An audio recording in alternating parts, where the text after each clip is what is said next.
J'avais pour mission de vous présenter, et en fait, comme on a un petit peu plus de temps, je vous laisserai bien vous présenter individuellement à titre personnel et présenter également vos deux entreprises dont vous êtes cofondateurs tous les deux et qui ont toutes les deux un focus extrêmement précis, puisqu'on parle de e-santé et de neurologie, alors je résume très grossièrement, avec deux approches d'accès au marché très différentes. Je m'appelle Hugo Mercier, j'ai 27 ans, donc je suis fondateur de Dream, qui est une entreprise que j'ai créée en 2014 à la sortie de mes études d'ingénieur. On s'est lancé au départ sur une vision assez ambitieuse qui était d'essayer de décrypter et de comprendre le cerveau humain. Puis après, en avançant, on a raffiné. On décrit Dream aujourd'hui comme une société de Precision Health. Donc c'est une nouvelle catégorie de santé qui utilise la technologie pour essayer d'avoir des interventions très ciblées.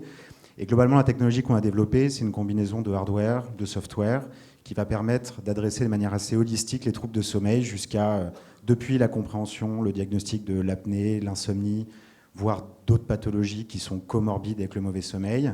Et puis après, adresser le mauvais sommeil, l'insomnie en particulier. Voilà. Donc on a une centaine de personnes entre Paris et New York. Donc, pour ma part, David Crozier, cofondateur, directeur scientifique de Remedy Labs. De formation, moi, je suis toxicologue, anciennement du service de santé des armées, dans lequel j'ai dirigé un laboratoire de recherche pendant une quinzaine d'années, qui avait comme thématique les effets des armes non létales et des dispositifs militaires qui approchaient à proximité du combattant. C'est bien loin de la santé. Et c'est en travaillant sur ces sujets, finalement, donc on était bien dans la deep tech, qu'on a redécouvert un effet qui était déjà connu, avec un type de rayonnement assez particulier qui avait la capacité d'augmenter la sécrétion d'endorphine intracérébrale. Et à partir de là, on s'est lancé dans la conception, dans la création de la start-up avec mes deux associés, avec un but à l'origine qui était clairement de s'orienter vers la douleur au sens large. Et puis plus on avance, plus on s'aperçoit qu'on a des autres applications qui sont potentielles. On devient de plus en plus précis sur la thématique de la douleur. On s'intéresse fortement à la migraine, mais on s'intéresse aussi à d'autres pathologies dans la neurologie, comme par exemple la maladie de Parkinson. Merci beaucoup. Lors de la préparation de cette absence de table ronde, on a beaucoup évoqué les grands enjeux d'accès au marché. David, qu'est-ce que ça représente ? Alors, c'est sûr qu'aujourd'hui, l'accès au marché est capital. Et ce qu'il faut prendre en compte, c'est qu'il a profondément évolué, à notre sens, dans les dernières années. Et on a tendance maintenant à passer d'un modèle où on était dans la recherche clinique pure et dure, l'efficacité clinique, où on devait satisfaire essentiellement un des trois acteurs du milieu médical. Il y a trois acteurs qui sont bien entendu le patient, le principal qui devient vraiment au centre de la discussion aujourd'hui, quelqu'un qui a été historiquement là, c'est le médecin, et puis le troisième acteur, ça reste le payeur, qui est quand même là justement pour prendre en charge les différents soins, on en a largement parlé tout à l'heure. Et aujourd'hui, quand on lance un nouveau produit, un dispositif médical, un médicament, on doit prendre ces trois acteurs en charge. Et les trois acteurs ont des attentes qui sont complètement différentes. Donc il faut réussir à être suffisamment polymorphe pour montrer l'efficacité auprès du patient, qui va être la personne qui va utiliser, qui va voir les bénéfices, mais qui voit ça toujours d'une façon très binaire. Ça fonctionne ou ça ne fonctionne pas pour lui, sur lui. Il utilise ou il n'utilise pas le dispositif ou le médicament. Le médecin qui, lui, est souvent en termes de médecine, on est sur la médecine des populations, c'est des pourcentages qui va l'intéresser, c'est ce que vont démontrer les essais cliniques, donc c'est encore une autre façon. Et puis là, on est sur une notion très culturelle. On a des formes de réalisation d'essais cliniques qui sont là depuis la limite des temps. Il faut qu'on arrive à rentrer dans ces critères pour démontrer l'efficacité clinique. Et puis la dernière personne, qui est finalement celui qui va décider ou non si un produit sera un succès sur le marché, c'est le payeur. Il faut qu'on arrive à démontrer pour ce payeur une efficacité économique intéressante.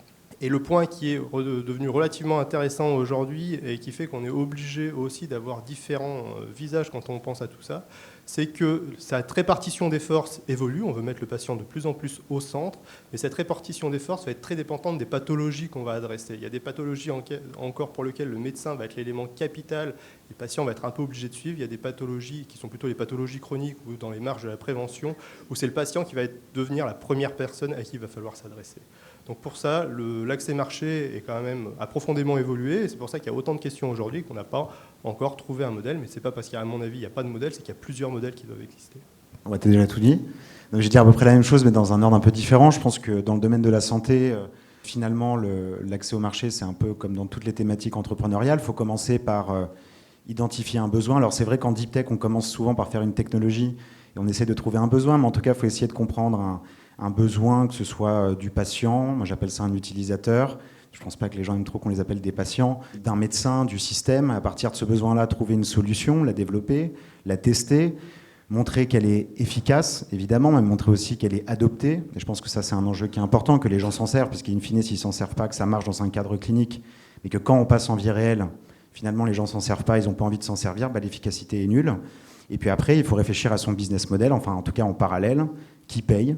Alors, il n'y a pas que les payeurs qui payent, et ça va être de moins en moins les payeurs qui vont tout payer, vu la montée des coûts de santé en général. Mais en tout cas, qui paye? Et donc, est-ce qu'on réussit à avoir un argument médico-économique assez fort pour que les payeurs se disent « j'ai envie de rembourser ça » Et en parallèle, la stratégie d'accès au marché, le go-to-market, comment je distribue ma solution? Est-ce que c'est via le médecin? Est-ce que c'est en direct? Est-ce que c'est via le payeur? Est-ce que c'est via les self-insured companies aux États-Unis? Il y a plein de modèles différents. Et il faut trouver le bon fit. Donc il n'y a pas une solution qui marche pour tout, ça dépend effectivement du domaine thérapeutique, de l'application, du besoin et du type de patient. Mais voilà, c'est un peu le cas dans l'entrepreneuriat, sauf que je dirais qu'en santé, les cycles sont plus longs, plus difficiles, ça coûte plus d'argent, mais in fine, on revient toujours à peu près aux mêmes questions. Alors justement, si on rebondit sur ce que tu viens de dire, Dream a une vision qui est aussi directe vers le consommateur, alors qui est un peu en marge de la vision très patient qu'on a pu avoir notamment sur les médicaments. Est-ce que ça a un impact particulier dans le process de développement et finalement, est-ce que l'accès au marché n'a pas un impact direct dans la stratégie de l'entreprise ? Alors nous, simplement, on avait le droit de pouvoir mettre le produit sur le marché rapidement, donc on s'en est pas privé.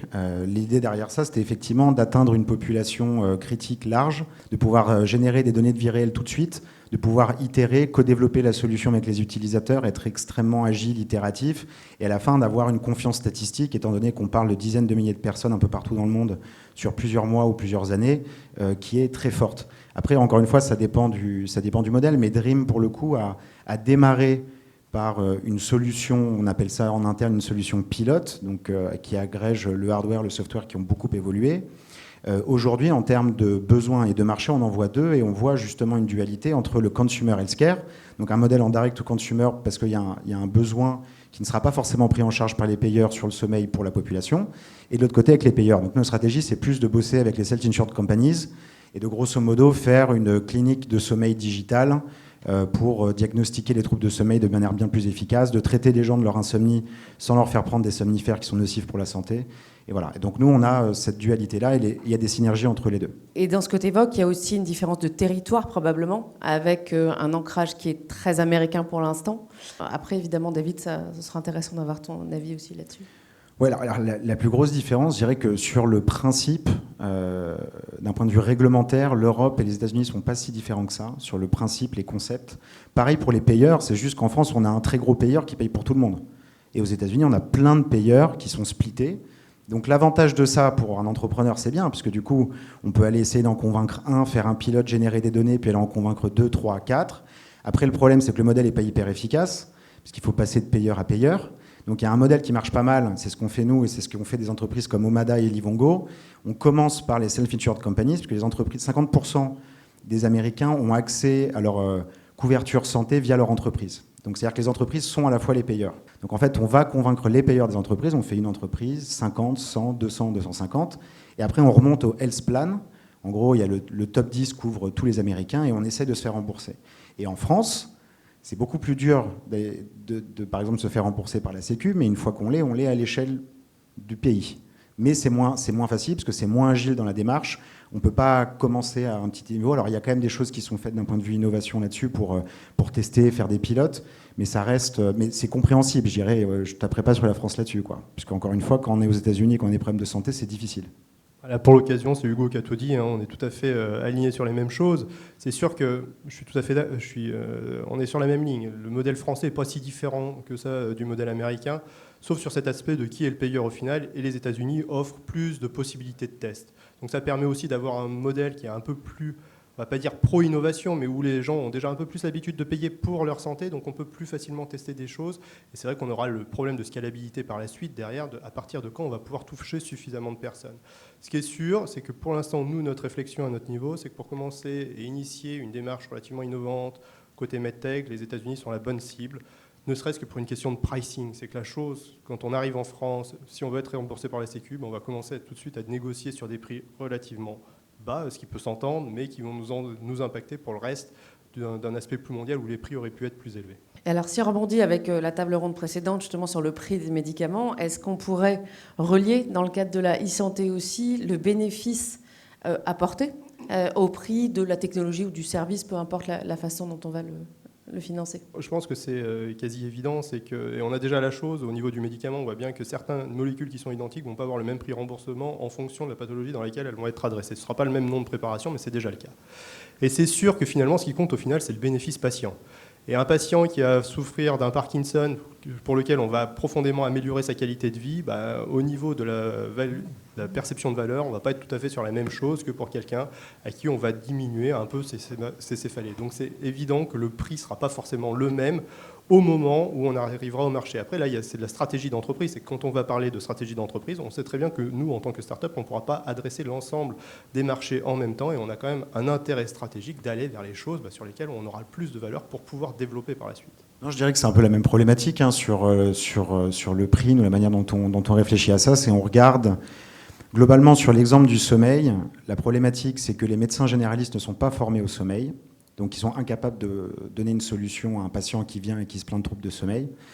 Il y en a très peu qui vont en centre de sommeil, parce que le centre de sommeil, c'est cher, c'est coûteux. Ça coûte 1 000 € par nuit d'examen en clinique de sommeil. En plus, personne ne veut le faire, parce qu'on a une espèce d'appareil sur la tête, des tuyaux dans le nez, on ne dort pas chez soi, donc personne ne veut le faire. Donc, à la fin, il y a 85% des apnéiques qui ne sont pas diagnostiqués. L'apnée, sur plusieurs années, ça réduit l'espérance de vie, problèmes cardiovasculaires, de neurodégénération, etc. Donc, les apnéiques ne sont pas diagnostiqués, et quand on est insomniaque et qu'on arrive en clinique de sommeil, on ne sait pas faire. Si vous n'avez pas d'apnée, on ne sait pas faire. Il y a des choses qui marchent, qui sont des psychothérapies, avec des psychothérapeutes, sauf que si on fait le calcul dans le monde, il y a un psychothérapeute pour 100 000 insomniaques. Donc là, encore une fois, la solution n'est pas disponible. Donc ce qui se passe, c'est que le patient revient voir le médecin, je dors toujours pas, boum, somnifère. En même temps, la Sécu dit au médecin, si vous prescrivez trop de somnifères, on va vous taper sur les doigts. La FDA met des black box warning labels sur toutes les somnifères. Attention, grosso modo, le somnifère tue, mais on ne fait rien. Donc nous, ce qu'on fait, c'est on prend ce système-là et on dit, regardez, le nombre d'apnéiques qui sont non diagnostiqués, voilà le coût en plus par an. Donc un apnéique non diagnostiqué, le coût de santé en plus par an est entre 5 000 et 6 000 $. En coût de présentéisme, absentéisme pour les entreprises, et en coût d'utilisation de la santé. Et pareil pour l'insomnie, c'est entre 5 000 et 6 000 $. Donc on dit, c'est simple, si vous implémentez la solution, vous économisez temps, on price à ça. Et alors, quels sont les succès en e-santé, en termes de modèle économique? Est-ce qu'il y a des entreprises qui ont réussi à avoir des prix élevés pour leurs solutions? Et quelles sont-elles le cas échéant? Et deux, comment on fait? Je pense qu'il y a, ça dépend de ce qu'on appelle un succès, évidemment. Je pense qu'il n'y a aucun succès dans la santé 2.0. 30 milliards d'euros, 30 milliards de dollars investis ces 10 dernières années en digital health. Et quels sont les véritables usages qu'on a adoptés tous? Rien. Le seul truc qui existe, c'est la télémédecine. Donc au lieu d'aller voir son médecin dans son cabinet, on l'a sur son téléphone. C'est pas hyper disruptif, mais ça montre que par la simplicité du modèle, le fait que la santé se consumérise, on a envie d'avoir une expérience de santé comme Netflix, Apple et Google, finalement l'adoption est rapide. Mais ça n'a pas changé fondamentalement la donne du système. Donc ça prend du temps, c'est normal. Mais aujourd'hui, il n'y a pas de business model qui a vraiment fonctionné. Même les entreprises dont je parlais sur le management de maladies chroniques, ils font que 100 millions, 150 millions de chiffre d'affaires. Et ils touchent des populations de quelques dizaines de milliers, voire centaines de milliers de personnes. On est très très loin encore d'avoir un succès. Et sans être rentable. Et évidemment sans être rentable. Mais c'est pas grave, c'est normal, parce que c'est des challenges qui sont compliqués. Mais aujourd'hui, ce qu'on voit quand même, c'est que les choses qui ont marché rapidement, c'est celles qui sont en direct avec l'utilisateur. Donc la télémédecine, il y a aussi la delivery de médicaments aux États-Unis. Il y a aussi des nouvelles marques comme par exemple IMSS, qui ont revu un peu des drogues sous prescription. Donc on peut les commander directement sur Internet, on fait un entretien sur Internet avec le médecin et on se fait livrer. Donc ça, c'est des entreprises qui ont pas mal scalé en termes de chiffre d'affaires et de volume, mais il n'y a pas encore franchement de grands succès. Et ce n'est pas du bénéfice thérapeutique. On ne parle pas de ce que vous amenez, vous, typiquement, de ce que vous espérez amener. Les premières sociétés qui parlaient de ce qu'on appelle les digital therapeutics, donc on peut parler de Peer Therapeutics ou de Omada par exemple. Peer Therapeutics est arrivé au bout de son process avec la FDA. C'est la première entreprise qui a réussi via une application mobile à avoir un approval de la FDA sur un claim thérapeutique. Aujourd'hui, donc, la stratégie de Peer, c'était d'ensuite faire un partenariat avec les entreprises pharmaceutiques pour la distribution. On fait comme si c'est un médicament, mais après on appelle les pharma pour dire on va envoyer des visiteurs médicaux un peu partout et ça va marcher. Mais en fait, ça ne marche pas encore. Parce qu'une fois qu'on en est arrivé là, et c'est déjà très très long, eh ben, il faut que l'adoption se fasse bien, et c'est encore un problème. Et pareil pour Omada, c'est les sociétés qui sont à leur démarrage. Je voulais juste rajouter un petit élément sur ce que disait Hugo. Ce qu'il faut voir, c'est qu'on a tendance aujourd'hui à parler de digital therapeutics, de santé 2.0, de tout ça. Mais finalement, le milieu de la santé est un milieu qui a toujours été dans l'innovation depuis la nuit des temps. Et finalement, on n'est que dans la suite de l'innovation technologique qui existe. Ce qui va bien faire la différence, c'est l'adoption du patient et du médecin. Ce qu'on voit qui évolue, c'est plutôt le couple. Avant, on n'avait que le médecin qui était le corps médical, qui décidait de l'efficacité, enfin, pas qui décidait, qui regardait l'efficacité d'un produit. Maintenant, on voit que le patient est plus présent, et donc la digital thérapeutique, c'est ce qu'on va rapporter maintenant, c'est plutôt l'adhésion du patient, être sûr qu'on a une meilleure adoption du traitement, une meilleure observance, mais on est toujours dans l'évolution de la technologie au service de la santé, et c'est pas si différent que ça qu'avant. L'accès au marché, le bénéfice, doit pas être uniquement dans une démarche thérapeutique, mais doit aussi inclure finalement l'utilisateur final, le bénéficiaire ultime, qu'est le patient. Et c'est un peu l'apport de toute la dimension digitale que vous amenez. C'est parfaitement dit, c'est ça. C'est aujourd'hui, on sait démontrer l'efficacité ou non d'un point de vue médical d'un produit. Par contre, ce qu'on maîtrise un peu moins bien, c'est OK, on a quelque chose qui marche, mais est-ce que le patient va bien le prendre? Est-ce qu'il le prend aux heures régulières? Est-ce qu'il le prend dans les bonnes conditions? On sait que globalement, c'est à peu près 50% de non-observance des traitements, ce qui coûte des centaines de milliards d'euros aux États-Unis, une dizaine de milliards d'euros en France. Et que déjà jouer sur cette capacité d'observance, donc de faire rentrer le patient comme un partenaire de l'expérience, ça va être capital pour réduire les coûts. Et donc finalement, on a le triptyque qui devient quand même beaucoup plus bénéfique. Je pense que quand même la technologie, ce que ça peut apporter dans certains cas, c'est que dans le modèle pharma traditionnel, médecin traditionnel, on ne peut pas avoir une connexion permanente avec l'utilisateur. Et je pense que c'est utile dans pas mal de cas. Le modèle traditionnel brick and mortar du système de santé ne peut pas couvrir certains besoins. Par exemple, la médecine préventive. Donc essayer de voir dans les signaux, si on mesure les signaux physiologiques de quelqu'un sur plusieurs mois, plusieurs années, pouvoir prévenir des pathologies avant qu'elles arrivent. Ça fonctionne pas trop avec le brick and mortar traditionnel, et c'est hyper intéressant. Détecter Alzheimer en avance, détecter Parkinson en avance, parce qu'on va voir des choses dans son sommeil, par exemple, ou autre. Je pense que c'est des grandes avancées. Et d'ailleurs, c'est pas ça pour le coup, j'ai pas parlé de ça, mais Apple, mine de rien, avec l'Apple Watch, a fait un pas en avant assez significatif en introduisant la fonctionnalité de détection de la fibrillation atriale. Donc c'est une problématique cardiaque, et donc c'est un pas en avant d'un point de vue réglementaire, mais aussi de santé, parce que ça montre bien ce que la technologie peut faire. Ce que la technologie peut faire et ce que le système ne peut pas faire, parce qu'on ne va pas aller se faire checker avec un ECG tous les jours. Donc en ça, je pense que le modèle est intéressant, et c'est ce que ça peut apporter. Merci pour cette perspective, et puis merci à tous de votre attention ce soir.